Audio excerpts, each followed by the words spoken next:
أنا ندى، أنا باشن عند دكتور نهى بقالي 4 months.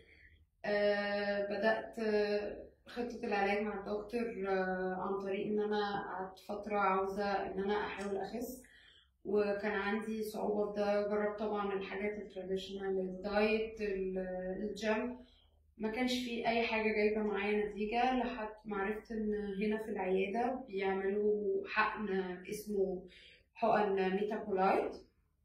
طبعا في الأول مكنتش مصدقة إن في حاجة بمجرد أعمل حقن ومش هضطر بقى إن أنا أعمل دايت أو إن أنا ألعب جيم شديد عشان أنزل، وفعلا لقيت إن الحقن دي بتجيب نتيجة، وفي 4 شهور الشيب اتغير تماما بتاع جسمي. بس الموضوع احتاج برضو ان انا اظبط شويه في اللايف ستايل بتاعي.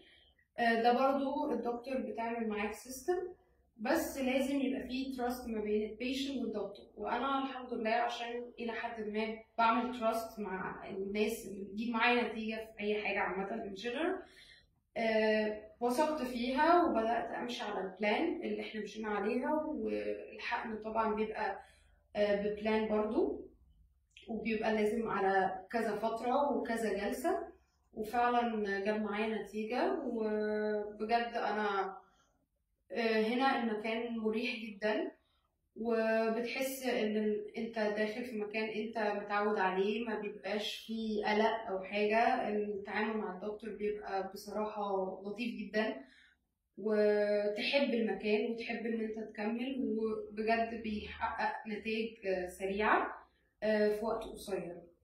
وبجد انا برشح دكتور لاي حد حابب ان هو ياخد تجربة الخسان، لان هي فعلا جابت معايا.